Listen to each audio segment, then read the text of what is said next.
All right, we are back with another episode here of Aftershocks Tremors on the CMS network, and of course, I'm joined with my partner Chris Aiken. What's going on, Chris? How you doing? What is up, sir? How are we?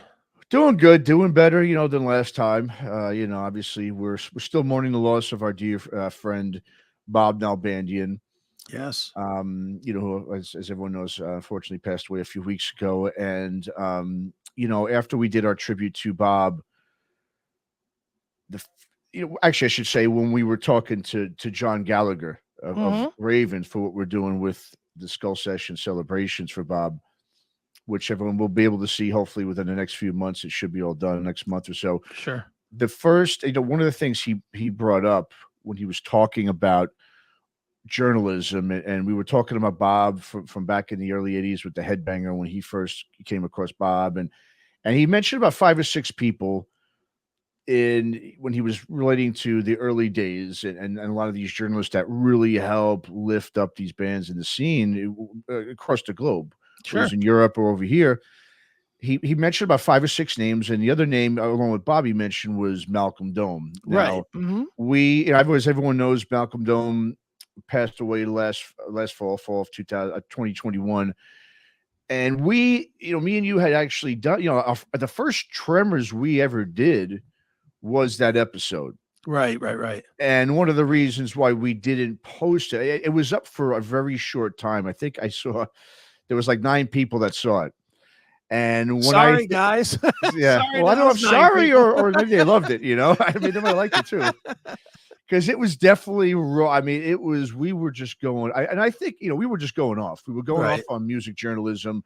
We definitely were taking some personal barbs. And obviously, after listening to it, I think we both were like, well, maybe we should put the brakes on this and let's not go in this direction. Because, we were talking about how with journalism nowadays, compared to the days of Malcolm Dome and Bob Nalbandian's, it became all about really, activism with a lot of politics involved and a lot of basically the journalists wanted to be the story, not the subject of the story. They wanted to be the focus of their stories. Right. And so one of the things I think we were just so amped up on just what journalism had become over the years. And so losing a guy like Malcolm Dome was such a loss. And I think it just really set us off into a tirade, of just going off on some of these journalists. And so we decided to shelf that one. It was like sort of a test run too. We realized we didn't want to make it like that. We didn't want to start attacking people because in the same, we'd be basically hypocrites because we're talking about how negative journalism has become, how divisive it is. And then here we are being negative and divisive in our way. So, So what I did was I went ahead and edited out a lot of that stuff but at the same time, there was a lot of good stuff I think we talked about that I think was important. And I will say, after viewing it, and this was, like I said, a little over a year ago, I have seen a little bit of a change, a little bit more positivity with journalism. I mean, I don't see as much, a little bit less of the activism as we saw a year or so ago. Sure. So anyways, so we went ahead, we edited it out, and we're gonna put that up now. But I just wanted to prelude it here a little bit before we actually get into it with the new episode. Yeah. Do you think? I mean, I don't remember.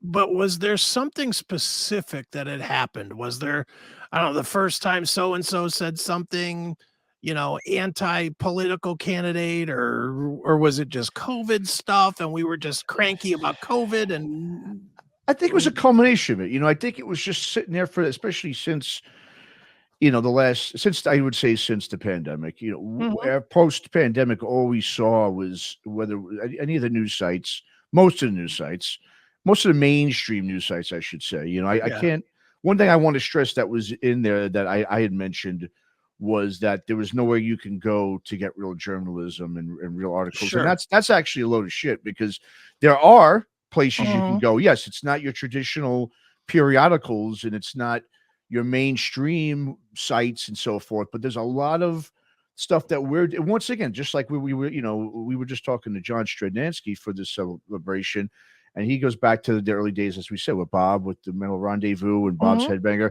Yes, that's when it was all about the music. And there are still sites, like, for instance, there's this great site called The Sleeping Shaman, which is a great, just it's all focused on music for most of the heavy rock scene.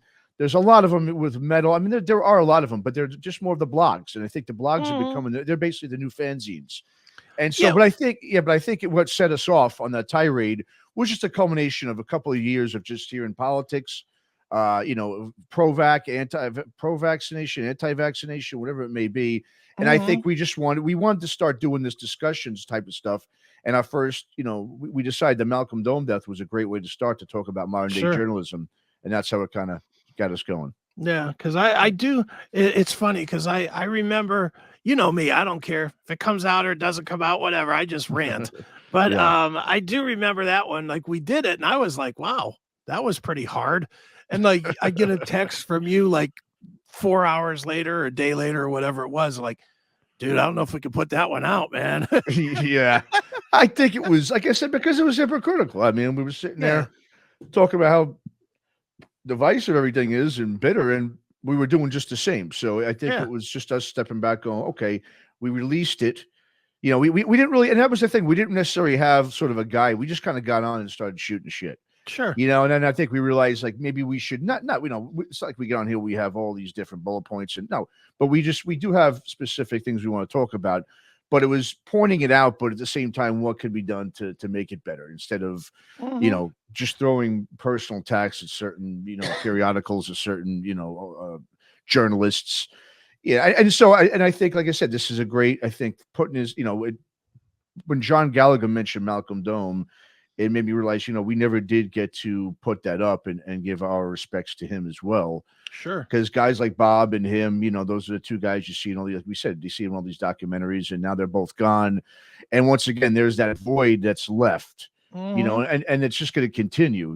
I mean, there's not going to be a John Shanansky with Metal Rendezvous. We don't see these things anymore. So, but we do see them, like I said, on the blogs and fanzines. They're a little bit smaller. They're not obviously at the store. People don't obviously consume news that way anymore either. But I don't have. I'm just going to say, I want to get you just quickly your point of view on it. But Mhm. over the last year or so, I have seen a little bit.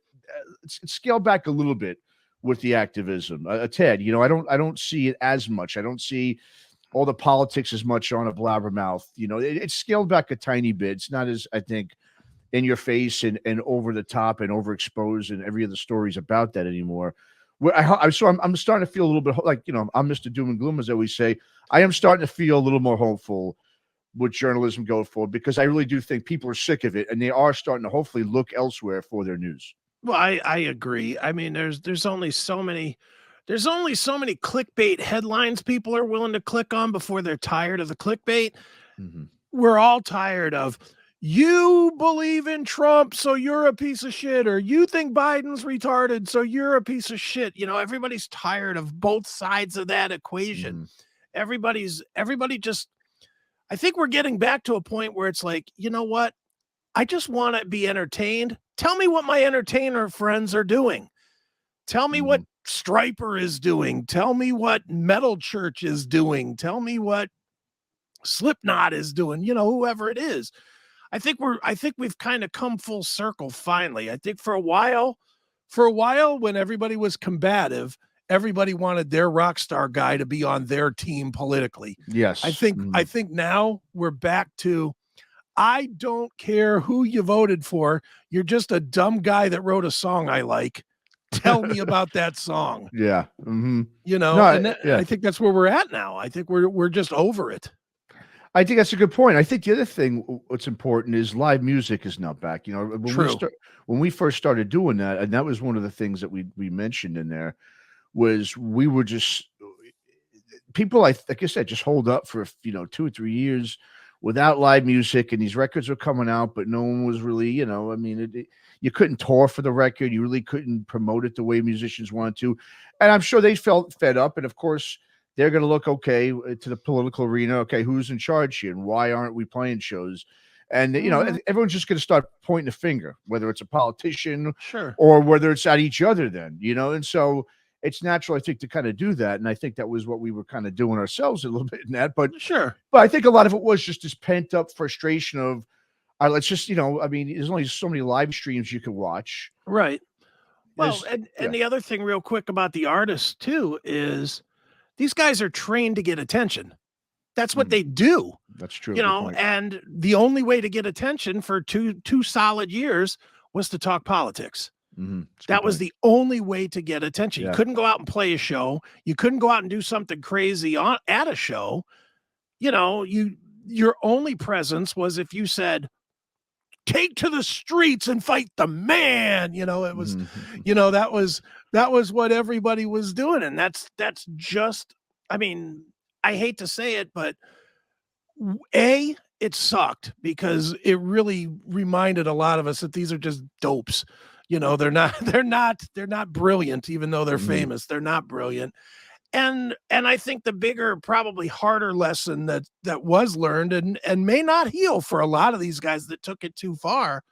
I think they lost a lot of their fan base for good because they made judgments and they made forget that they made judgments. They made their fans make judgments about them. That's guys like point. I'll throw one name out there specifically, Sebastian Bach, who basically said, if you don't agree with me, then don't listen to me. And I know there's plenty of people that said, okay, Baz, no problem. Yeah. You know, and it's funny you bring up Sebastian Bach because that is one of the guys that, you know, we had some discussions about that we had to I had to edit out. It was a great, I mean, that was just because, he was, like I said, at the forefront of that. And you just put up a great point. And I never really thought about that. You're right. It was, they were almost making you take a side as a fan. You know, when it's just like, look, all we want to do is, I mean, a lot of us we're still going on and listening to their music and buying their stuff, and like it was like there was nothing really going on in the world like we would normally do. But you're right, they were frustrated and then bled. It was just sort of like a trickle effect, and you said it trickled down to everybody, where they felt like you had to take a side, and look, I just think, like I said, it's one of those things. Hopefully, we all learned a good lesson, musicians, fans, everyone, to just, if there's something like that, which hope to God never happens again. But if there's ever a certain situation like that where, you know, you're going to sort of be forced to choose a side or so forth, just don't fall for it.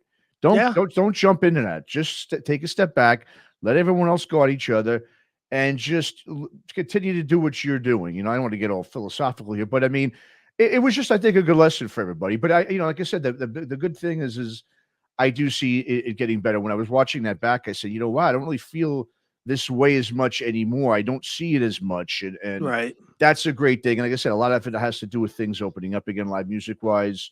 You know, obviously the one thing that I want to talk about next time we have a Tremors, you know, what we see is a lot of, you know, we had all this stuff that was going on with the pressing plants, with the vinyl record pressing plants. Yeah. You almost kind of wonder too, did that kill the vinyl, you know, revival business? And it's something we'll get into talking about in the future. But once again, I do see a lot of positive things, and I don't really feel the way that we did at that point.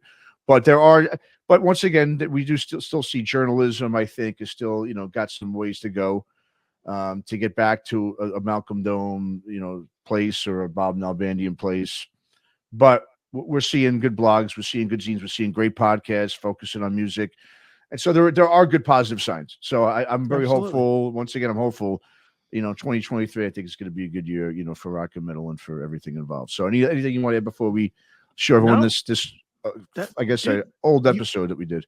Yeah, you pretty much nailed it, man. I mean, I would hope that any artists that are watching this, I mean, it's one thing for us to talk to the fan people. I would just hope for the artists that the artists reevaluate, should there be any kind of turmoil again, what they're doing to their product too. Because I can't stress enough how much I think that a lot of these guys devalued their art in the name of their Twitter account. You know, I mean, honestly, I can tell you bands that I used to love that now I have a tough time listening to. Sebastian is one of them. LA Guns, another one, because of Tracy Guns. You know, and again, I don't even care what their politics are. You know, Ted Nugent, another one, to keep it on both sides so people don't think that I'm like left guy or right guy or whatever.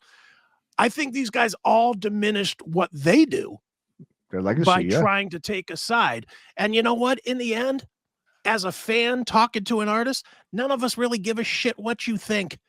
all we care about is that you wrote Wang Dang Sweet Poontang or Kiss My Love Goodbye or I Remember You. That's what we want to know you for. That's what we want to remember you for. Not for your Twitter account saying, don't listen to me because you don't like my guy. It's just dumb. Don't fall for that, artists. You guys should be way smarter than us. Jeez. Absolutely. And and I did think to myself, well, did these clickbait sites, did they have less, I guess, traffic going to them because of this? And is this why they've switched up their format where they say, you know what, maybe we need to get away from this? Could be. I mean, if you go to, like I said, we always use Blabbermouth just because they're the biggest, rock and metal one in terms of, exposure. I don't, like I said, I don't really see as much of the politics on there anymore. But I do see, what they think of other bands, like for instance, the new one with the Pantera. Now they want to ask everyone what they think of the Pantera reunion, but at least that's music related. Yeah, sure, and that's fine. I mean, it might be, sort of TMZ-ish type of gossipy things, but at least it's music related. And what do you think about, this band having a reunion and getting back together with all the, because of all what's happened in the past, yada, yada, yada. So that's my thing, is as long as it's music related, hey, if that's what you want your site to be a clickbait site, fine. But they might have felt a pinch where people weren't going to, maybe they had less traffic where it hurt their bottom line. And that's why they're changing that too. And if that is the case, then good. Absolutely. That's great. Yeah. I'll just say that. Yeah. Yeah, and I mean the obvious is, Blabbermouth, basically they just reprint what everybody else is doing in their interviews.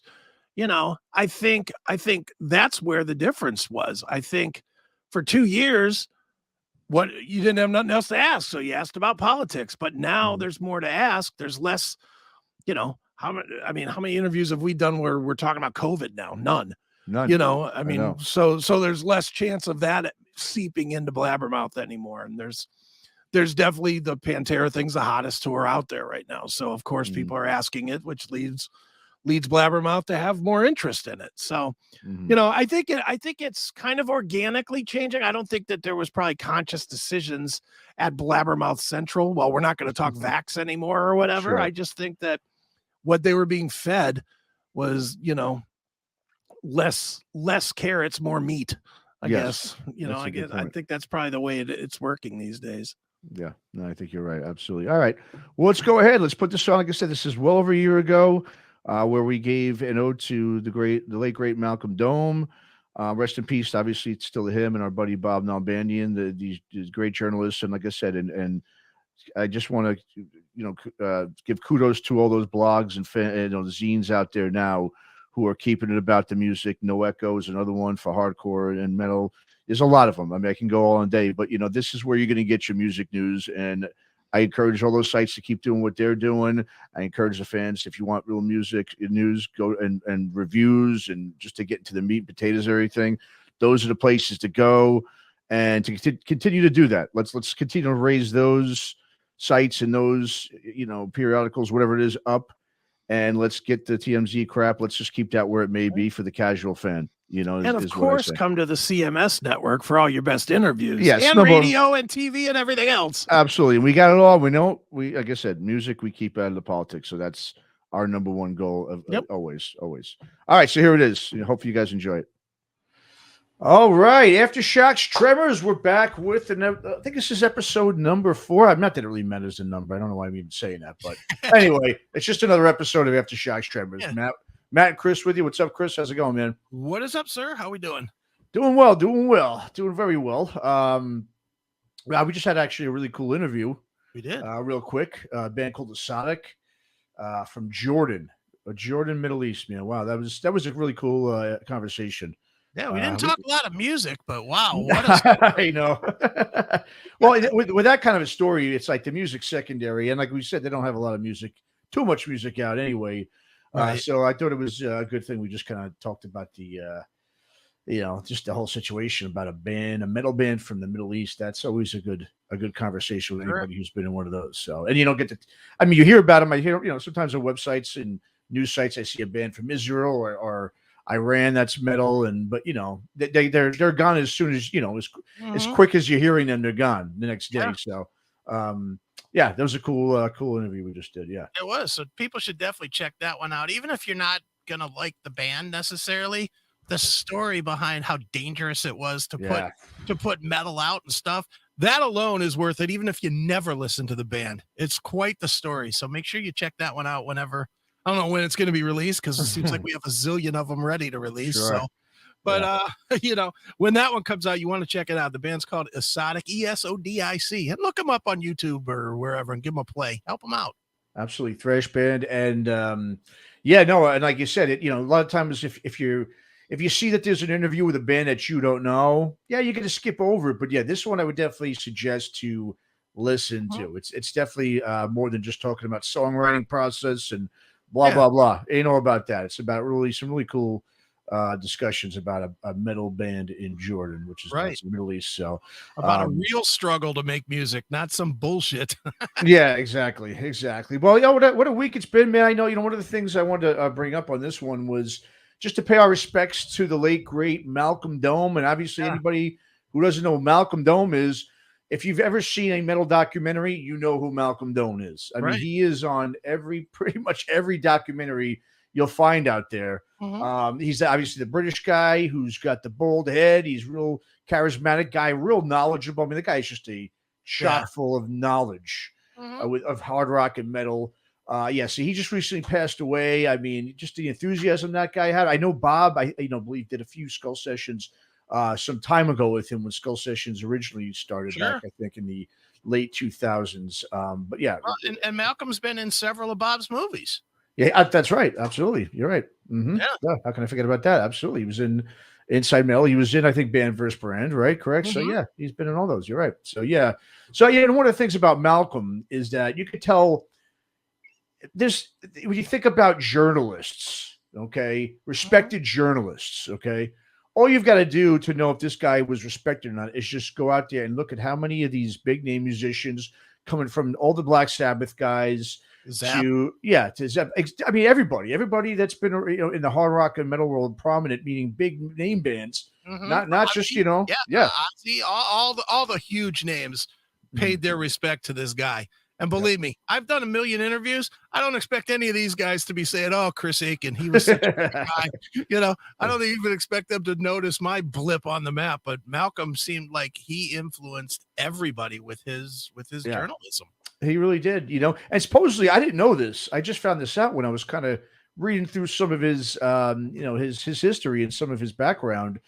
He supposedly, allegedly, he coined the term thrash metal in Mhm. an article he did for Anthrax's Fistful of Metal back in the '80s. So there you go. Thrash metal was created. The name thrash. I didn't realize that Yeah. was coined by Malcolm Dome.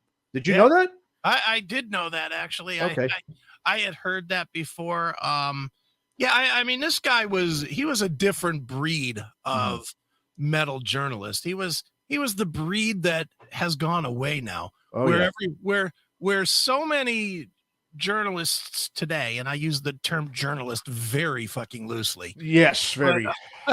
but the journalists of today all seem to want to make the story themselves. Oh yeah. They don't want it to be, here's a band, here's their music, go. It Mhm. always is, well, we asked the question that got us on Blabbermouth, or we did this that got us on Brave Words. They want to Mhm. be the story. Guy like Malcolm, his goal was to promote the bands. Absolutely. And and his knowledge was ridiculous. I mean, there's a few guys that are out there with that same kind of, like Martin Popoff's another guy that has Mhm. that Sure. kind of just absolute encyclopedia like knowledge. But Malcolm was like, for metal, Malcolm was the original guy. And there's a reason he's in every one of these documentaries because Mhm. people know that he'll get into these movies and he will absolutely represent well. It's Absolutely. doesn't matter what the topic is. Megadeth. Well, here's a story about when I Mhm. saw him at Ruthie's Inn as a three piece when they blah blah blah. I mean, and he will have seen it. And I was who was I talking? I was talking to somebody this week, and they were telling me about they went to first time they as a band went to England. Why can't I think of who it was? but anyway, they were saying first time they went to England, first guy that they met up with was Malcolm Dome. Wow. Who it was, who it was Eric Braverman, who was being tour manager for Flotsam and Jetsam on Doomsday. Okay. And they went to England that first time, and first guy to meet him at the club was Malcolm Dome. Because Malcolm was down with that record, and he wanted to get deeper with the band. He wanted to do an interview for whatever publication he was writing for at the time. So, it's just this guy was a different cut of journalist. He was like the old school cut back when it was more of an art than it is now with, oh, I have a microphone, I must be important. Yeah, exactly. Well, yeah, no, exactly. He's a guy, I know he started pretty much with the new wave of British heavy metal scene. That was his main, I think he started doing journalism around the late 70s, like 79-ish. But the cool thing about Malcolm was he always stayed current. He didn't just say, okay, yeah, this is my holy, I love new wave of British heavy metal. This is my wheelhouse, and that's it. No, he was all involved with the thrash. He was just a very all-encompassing metal journalist who understood the different subgenres and everything. He was even supporting of bands like the Motley Crue's, Rats, and Bon Jovi's. Sure. When they were, in the 80s there. He wasn't the type of guy that just poo-pooed them. He actually, he was, I'm not trying to put us into it, but we're like guys like that too. We like everything. So sure. Malcolm was just that kind of guy too. He was, Orange Goblin, was another band that just came out and posted something about him. He was supposedly Malcolm Dome was a major reason why that band took off as well. He loved them. He'd support them. Like you said, he was just a different breed that we just don't see anymore. Like you said, there's journalism, obviously, and politics and everything else. Okay, that, as we know, has gone to shit. But who cares about that, right? Because we don't give a shit about politics. Yeah. A lot. Like I said, periodicals aren't really around anymore. Obviously, no one likes to read much anymore. So really, the new journalism is sort of what we're kind of doing with podcasts and everything. Yeah. And at least with us, at least just like a podcast like us and other podcasts out there, focusing on music. That to me is the only place you can go to today where you can get away from it. You can get away from the politics and all the why you should be this and why you shouldn't do this. And it's like I said, where is I can't name you one place I can go. Even we obviously get mentioned on these websites and everything, the blabbermouths and everything, but there too, everything is politically angled and these articles, what do they do at the end of the article? Talking about, well, the CDC said, it's like I came to read about a band, to read about if the album was good or not, to read about if they're going on tour or not, how the new band members are. I could give two shits about what the CDC says about anything to do with music.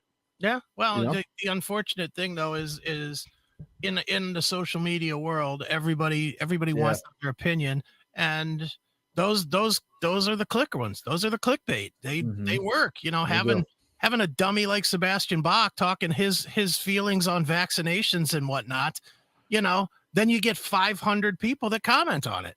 Yep. And that means that you get 500 clicks, which means that, Bori over at Blabbermouth is getting, $10 or $15 for that one article. Mm-hmm. That's how it works. It's not. It does. I know. I get it. We're the stupid that are guiding the stupid. Yeah, we are. Yeah, I agree. The dumber your audience, the more money you make. That's just the fact of the matter. Mm-hmm. The gone are the days where if you didn't like something, you didn't talk about it, listen to it. Now if you don't like it, then that's like a cause to have an opinion that you need to have vocalized consistently. Mm-hmm. Dude, I know back in the early days of like music, of metal in my life, not the early days of music, but the early days of music in my life, I didn't like some of the metal that was coming out. Like I wasn't a big Trickster fan. I wasn't a big, I don't know, bands like that, Mm-hmm. Danger, or whatever, Tora. I wasn't a big fan of any of that stuff. And you know what I did? I didn't talk about it. Exactly. I didn't buy it. I didn't talk about it. And I didn't really talk about how much I hated it. It just didn't exist to me. Mm-hmm. It stayed out. Now, if a band comes up today, if somebody doesn't like Dirty Honey, just throwing a name out there, but if they don't like Dirty Honey, they're on their fucking Facebook page or their Twitter or whatever. Dirty Honey or fags. Dirty Honey sucks. Dirty Honey's untalented. You know who gets a lot of that? Wolfgang Van Halen. Wolfgang Van Sure. Halen gets so much hate. And nobody even, dude, and it's funny if you even read it, because if you read, I do read some of it because he's pretty funny the way he fights back. Sure. Yeah. He is. Nobody says anything bad about his music. They all just say he's a fat guy. Yeah, exactly. That's like the only thing that people have is the Oh, guy. and he's not like his dad. That's it. Yeah. Well, guess what? No one's going to be like his dad. Exactly. He's not trying to be a clone of his dad. Mhm. Obviously, he's making modern rock instead of classic heavy metal.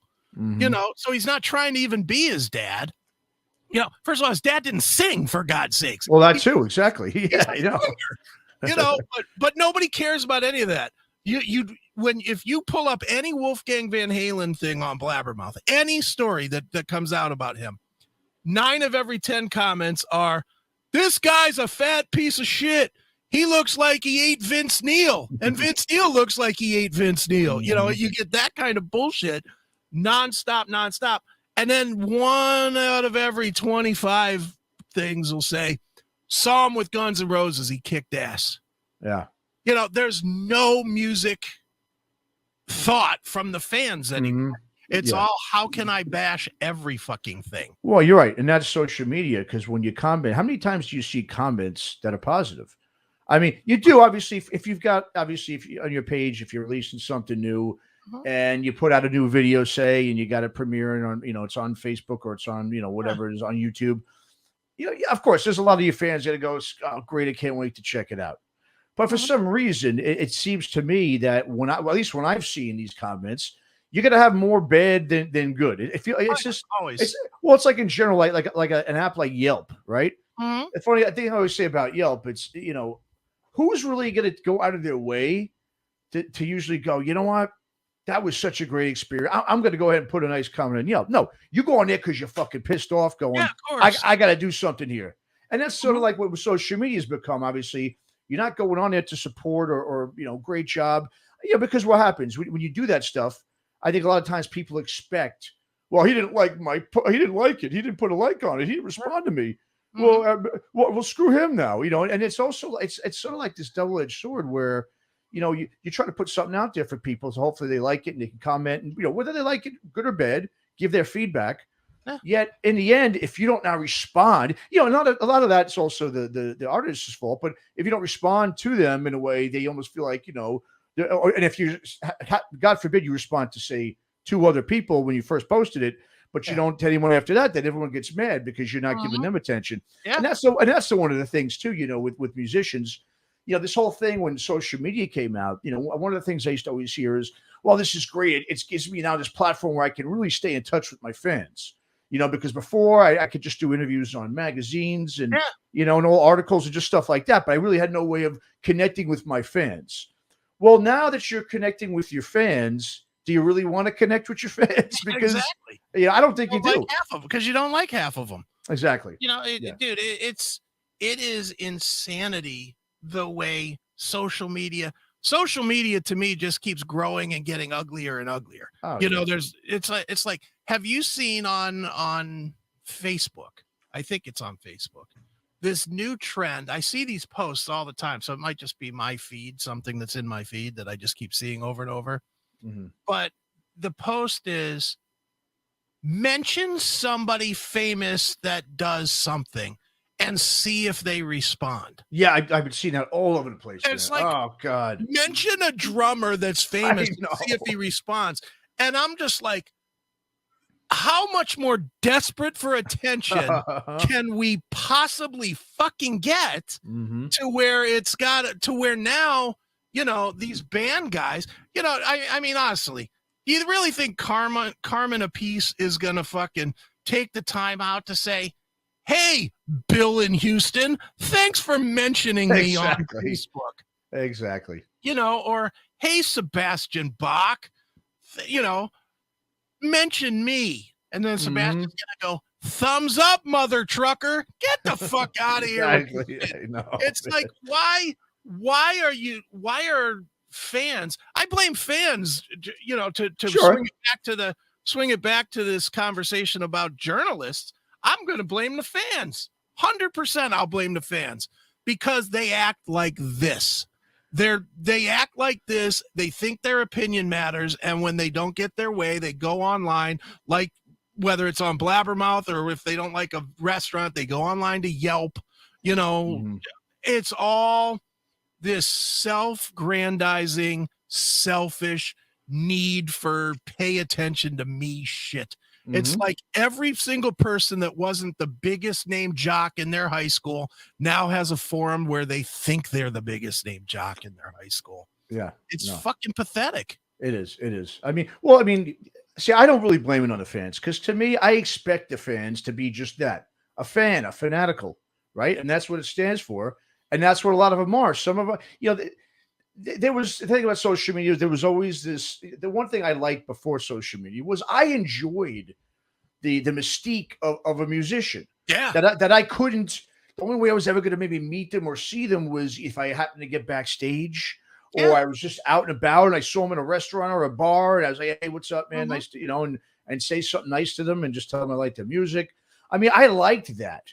I don't need, I think at first the concept of social media and artists having a platform so that they can connect with their fans. It sounds great, right? On paper, it sounds fantastic. Wow, everyone wins, big happy family, everyone, that's that. I don't think a lot of these musicians realize that you're gonna have people who don't like you. Now you're giving them a platform to like your thing and comment and set shit off. And then what do? Then those guys go on, they put all the negative shit. You've got your real fans that like you, that are backing you up. Now you're just starting this sort of back and forth with these people. That's just this just complete nonsense. Yeah. So I miss the days where I couldn't see my favorite musician, and a lot of them like the Sebastian Bachs. Well, why do they always say stupid shit now? Well, it keeps them on the blabbermouths in the news, and then they're relevant somehow.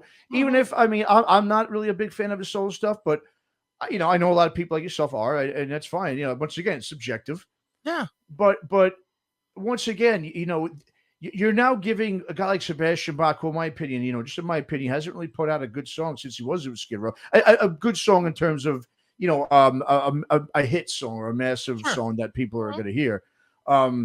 But now, it's funny because when you go on the Blabbermouth and you see Sebastian Bach and you see, I could go through so many of these guys just because they're able to stay in the news. That's what keeps them relevant, not their music.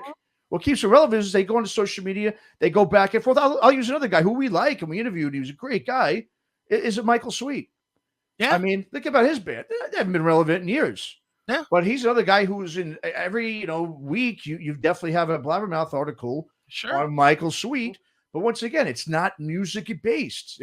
We're not talking about Michael Sweet. Oh, he's got this great new song with Stryper. No, it has to do with, he said this about, who was he? Cardi B's, song. He was talking about his grandkids. And this is what makes now Michael Sweet a guy who everyone wants to interview, not because of his music, because he doesn't like something that they can kind of use to sort of, once again, create the clickbait and just let the social media crowd go nuts. You know? Yeah, no, you're right, dude. One of the best things that I've done in the past probably 2 years was I dumped Twitter. I've always thought it was a thing. I got rid of it because, and I'll be honest, I never was a big Twitter guy. I never was the guy that was posting 14 times a day like some people. I would post like, hey, I'm listening to this. Really, everything that I post, even now on fucking Facebook, is literally, hey, listen to this cool song. This is cool. Or boy, I don't like this song. It's basically music and television, basically is the only things that I put on Facebook. I don't talk politics. I don't talk, my kids or nothing. I just talk about tunes or TV. But Twitter, only reason I really had a Twitter was because all my favorite bands were on Twitter. So I was like, you know what? I can catch up. And at first, when Twitter first came out, there were a lot of bands that were like, hey, here's an early demo of something we're working on the new record. You remember those days? Oh, yeah. When bands would throw out like a minute of a song.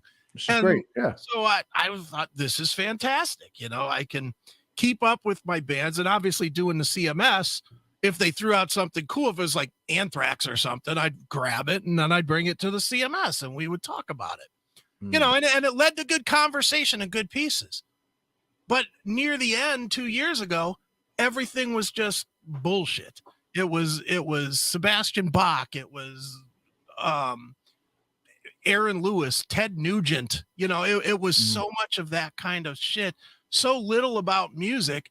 And I was getting to the point that a lot of the bands that I loved as a kid, I couldn't listen to anymore. Sure. And, you know, now that I've cut them all off, now I can at least listen to their tunes. And that begs the question too, where with social media, what I miss, okay, and I guess it kind of goes along with the journalism thing here. I really miss the website. You know, I loved when everyone had a website. You know, not you go on social media, you just go down your feed, and that's where you find everything out. I mean, that's cool to do if you've got 10 minutes, you just want to get some quick, you know, updates on what's going on and stuff. I mean, I missed the website. I missed, you know, when shit, even in Blabbermouth. God, when Blabbermouth started out, it was awesome. I mean, they had everything about. I used to even get my bands on there, and my press releases always on Blabbermouth when I did my label. They were such a great the PRP. I remember those ones in the late '90s. There, they were great. Sure. You know, and I just miss going to websites. I think once social media came, it got rid of the website. Bands now, it's funny, you type in their name, www.saylaguns.com, where does it take you to? Their Facebook page. Yeah. It's not a fucking website. At least a website, you could show videos. You know, you could just get lost in the band on a website. Yeah. And I think there's a lot of guys that still like the website, but yes, I understand everything's got to be, you know, it's like I said, everyone wants to just do it quickly on Twitter, Facebook, and Instagram. Nobody wants to take the time to update their website and put some really cool shit out there. You know, it's the other thing with musicians. You know, they're getting people to come back to them in their pages and getting to like their music because based off their opinions on shit that has nothing to do with music. Yeah. You know, they're becoming more of these personalities than musicians. Yeah. You know, and that people are getting behind when they're battling them out. You know, when there's a whole political battle going out between Chris Jericho and Sebastian Bach or whoever, you know what I mean? It's just, and I don't want to sound like some, you know, one of those old guys, the way it used to be. No, because me, guys like me and you, we like the way modern shit is, you know what I mean? We embrace it. Yeah, we embrace it, you know? But I just think there's just no, I think once MySpace was gone, you know, that was, we talk about this all the time. We always talk about how MySpace was just fantastic for music. Yeah. You know, they basically everybody a free web page where you go on, you can hear songs right there. You can look at pictures and photos and tour dates. It was just great. It's just one big, you know, shot of it. And I guess Bandcamp does something close to that. It's not the same. It's similar a little bit, but I thought MySpace was great for that. But once Facebook became the place where it was like, well, there's no more MySpace. We got to put everything on Facebook. I just thought stuff just went to pure shit after that. Yeah. In terms of journalism, in terms of how you get your music news and your updates, just pure shit after that. Yeah, well, and again, it goes to what we were saying at the beginning about the trickle down. Why did all that shit grow? Because the media embraced it. The media, dude, 10 years ago, if you saw a story about, I don't know, Metallica on like Entertainment Tonight or something, you know, not that either of us is watching Entertainment Tonight, but if you caught something like that, or the Tonight Show or something like that, they would say something like, hey, if you want to catch more of Metallica, go to Metallica.com and you know, you can get all your information at Metallica.com. No, they don't do that anymore. Now, when they start showing Metallica, they got a ticker at the bottom that flashes across for 2 seconds that says at Metallica. You know, yeah, Twitter, exactly. At Metallica, Facebook. It's all quick hitter bullshit, you know, promote the socials. And it's like, and I think for fans, again, it goes back to the fans couldn't say this blows dick on a web page. Yeah, exactly. They just, it was what it was a promotional tool. Now it's not Facebook, Twitter, whatever, Minds Gab, it doesn't matter which one you choose. It's not a promotional tool anymore. It's an interactive tool. Yeah. And the truth is those that complain have the loudest voice generally, which makes everybody think that everything is shit. Yeah. No, you're right. And that's a good point about being, it's not a promotional tool. You said it's interactive because now where are the promotional tools? You know what I mean? There aren't any. There aren't any. Exactly. There's none. It's just put a little blip up on social media. Yeah, go to YouTube, check that out. Put some shitty comments on there if you want. I mean, and that's the thing. Even the interactive tool, there's no positive interaction. No. It's all shit slinging and Mhm. negativity. There's no, I mean, how rare do you see? Do you ever see anybody having like five guys or five, guys or girls, whatever, on a posting on someone's, on comments under some post? Are they ever kind of going, "Oh yeah, I agree with you, man. Yeah, they were great here. Oh no, I saw them here too. Oh, did you see them here?" No, No, that's done. That's done. nothing. You know what I mean? There's chat. I know chat rooms used to have that stuff. I mean, that's old The school only stuff. the Chat only rooms, place but that does have that is the band specific fan groups, and okay, those are to such a ridiculous level that it makes you sick to read them. It's that obviously with what we do with the interviews, I'm attached to like 10,000 groups, uh-huh. and and a lot of times, I'll throw if like when we interviewed KK Downing as an Hmm. example. One of the groups that I'm in is the Judas Priest fan group, and I Okay, am going to throw them under the bus, but I'm not specifically targeting them. They're one of every group that's like this. When you go into this thing, it's Judas Priest has never done anything wrong ever. yeah, This album's better hmm, than that one. It's a nut lapping fest of Judas Priest, and then everything is like, well, now KK's not in Judas Priest.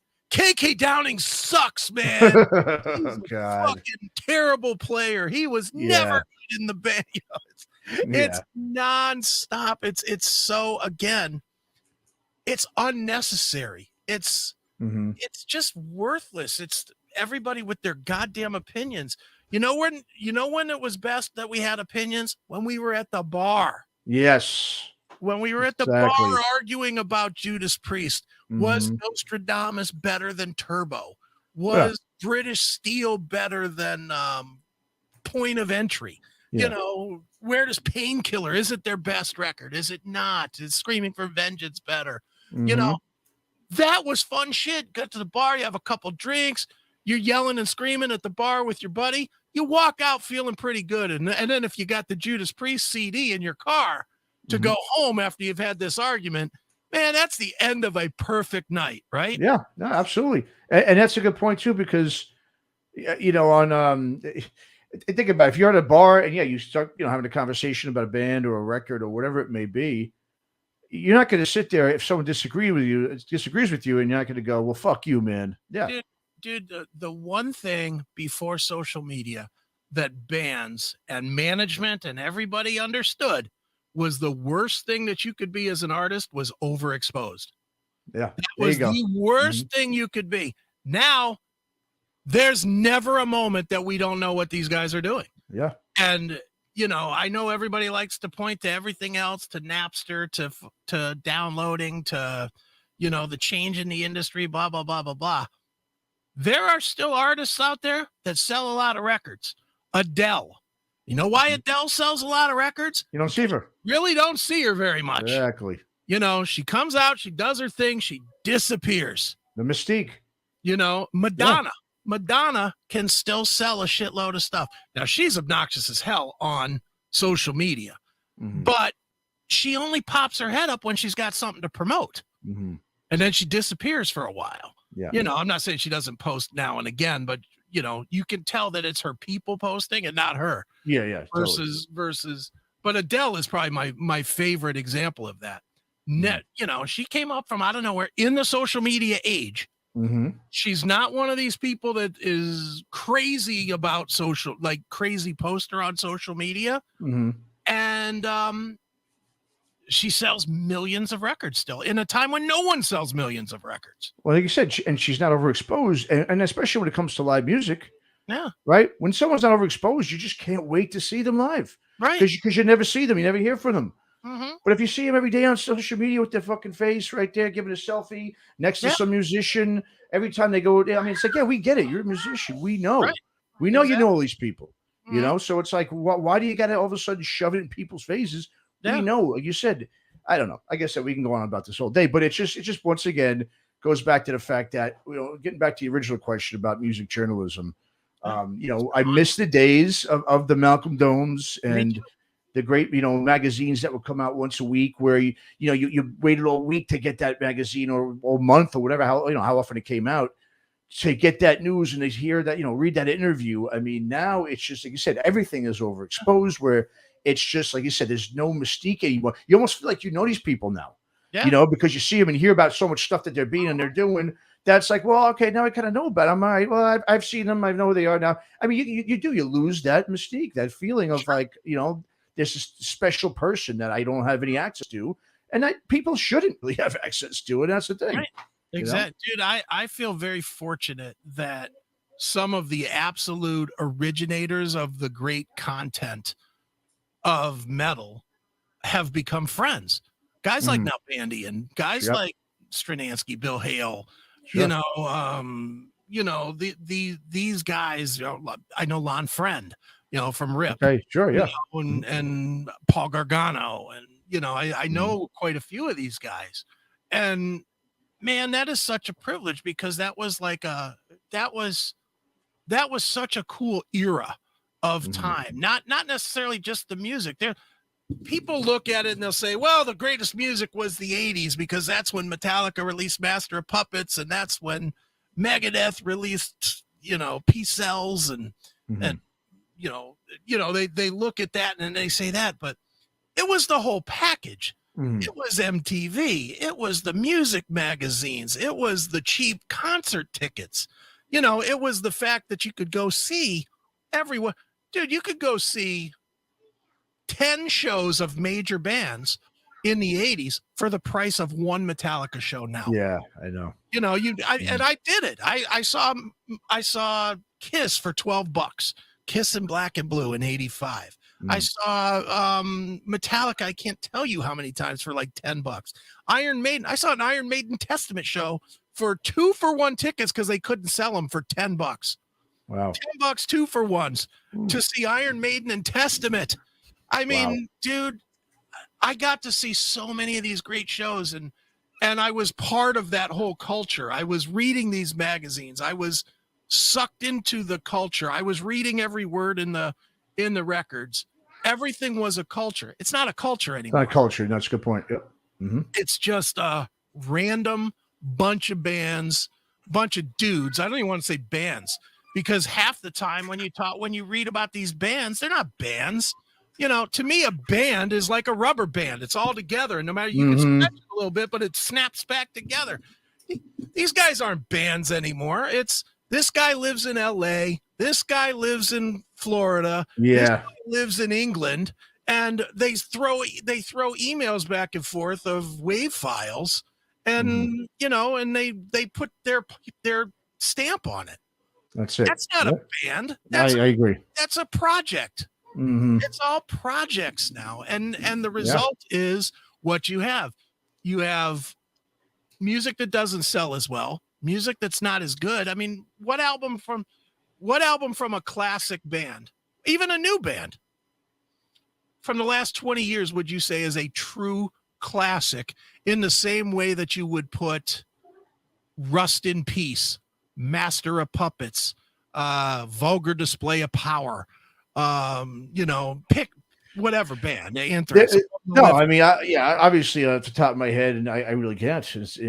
I really can't. I mean, I'm sure there is, obviously there's albums that I love that maybe, were personal to me during a specific time because of a specific reason. But you're right. In terms of just a classic record from start to finish. From the 2000s to now, that's 21 years. It's been a long time. And I mean, did Korn's debut, was that in the 2000s or the 90s? 90s, exactly.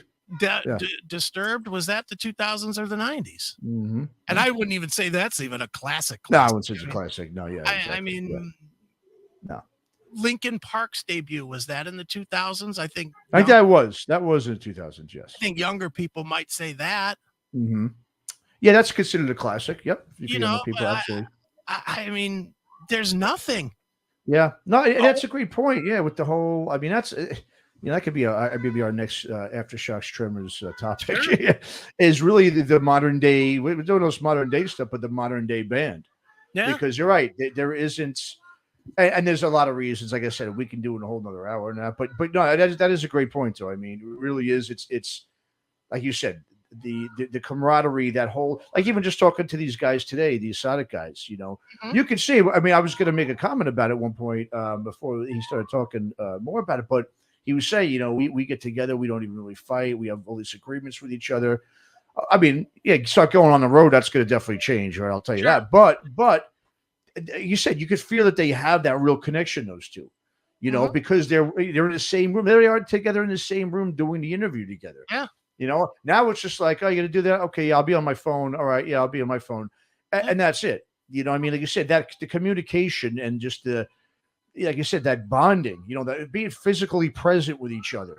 Yeah. And that's the thing with social media. That's the whole thing. What you're not, you're just there communicating with text. Text has no emotion to it. Right. So that's why people might take it offense to it, where it's like, well, I didn't really mean to say that. Well, you did say this. Well, you didn't hear the tone of the person's voice or their body Right. language, Mhm. So, yeah, and like you said, that definitely does have an effect, because, like you said, back then, in the heyday, it was all about the community. I love watching the old Iron Maiden at the what was the name of that place? The Chop House, I think, or the Rock House. Oh yeah, the And choppers. yeah, in the UK, and these people used to go there with air guitars made out of cardboard boxes and Right. stuff, and they'd be DJs, and it was just this massive, place of just heavy metal being blasted over the loudspeaker, Mhm. people hanging out, drinking, having a good time, Sure. simple and fun, and very, like I said, just you could bond with people that way. You cannot Sure. bond with anybody through text You're right. And dude, going back to the being in the same room type of a thing for the Mhm. musicians, I honestly believe that's why the music's not as good. Yeah, I Uh, do. Yeah. there was creativity in the fist fights in the studio. There was Yes. creativity that came from that. As much as the bands will now tell these stories Mhm. about they were in the studio and Blackie Lawless punched Chris Holmes in the mouth Yeah. or whatever the story is, it's followed up by an album that just slayed Yeah. because they were angry, they were pissed, and there was that emotion that got put into the playing and the singing and the Exactly. writing and the changes in the songs. And, they're all in the same room. So they had to fight for their part. They literally Mhm. had to fight for their part. Now you got one guy that's the band leader guy. Mhm.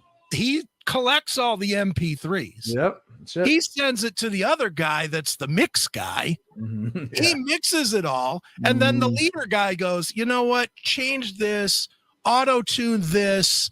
Maybe if you could pick up a guitar, throw in these notes instead, and Mhm. it's all fucking jumble fuck together. And that's it. Yep. It's not, I'm not a huge giant fan of Guns N' Roses past Appetite for Destruction. Same here. Mhm. But Appetite for Destruction, which was clearly these guys recorded in a Oh, room, yeah. there's an electricity off of that you hear every time. I've listened to that record 10 million times. I'm still not bored with it. Yeah, I know. It's that electricity that they had. But it's not the songs. The songs are kind of average if you really listen to Mhm. I know what you mean. Out to Get Me, Night Train. These are not breaking a barrier or a wall. It's that energy that they had. 5 drunken, stoned lunatics fighting to make their music. Sure. That Yeah. shit is gone now. It's gone. No, you're right. And using Guns N' Roses song, like think about Paradise City, the ending to that song. Okay, you couldn't put together something like that over the internet. You can't do it. No, You can't be. no way.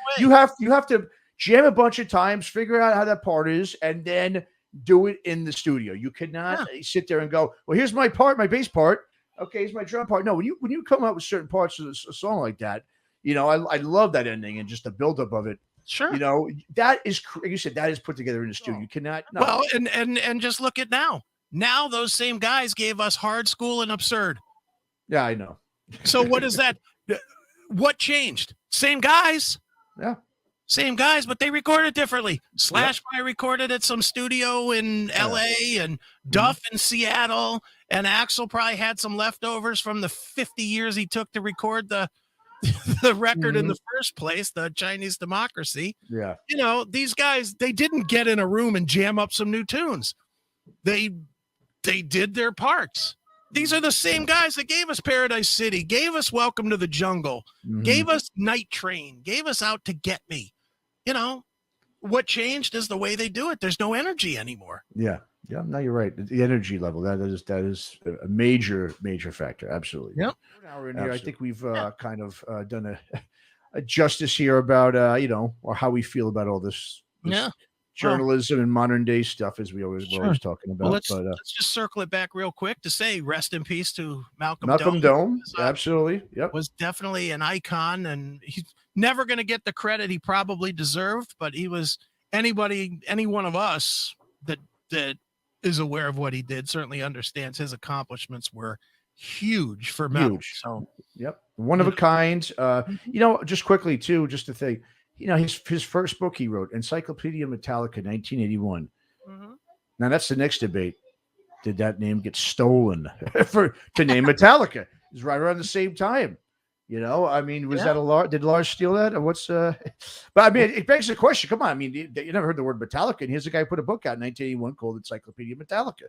Yeah. So makes you wonder. Wish Malcolm was around to talk about it, but we'll just have to. We could ask Bob. We could. You're right. You're right. I don't know if he'll give us a straight answer. He won't give us a straight answer. He'll say, "Oh no, of course not." Lars actually had that phrase in August of '80, and Malcolm heard it at a house party. Yeah. Well, no, I think Bob's smart to stay away from that topic. Is what he's smart to do. Because being that he is friends with both of them, and he was around that time. So, but yeah, it's just another little tidbit.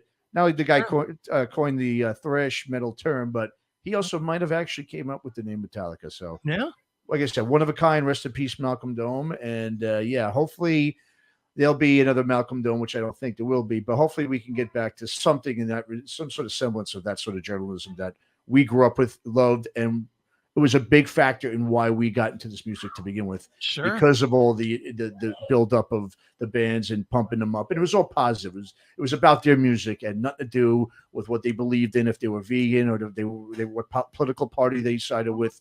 Just straight up music. That's it. So hopefully we get back to that. Doubt it, but hey, we'll try to do that here. Anyway, we'll do our part. All right, man. Awesome. See everyone next time. Peace.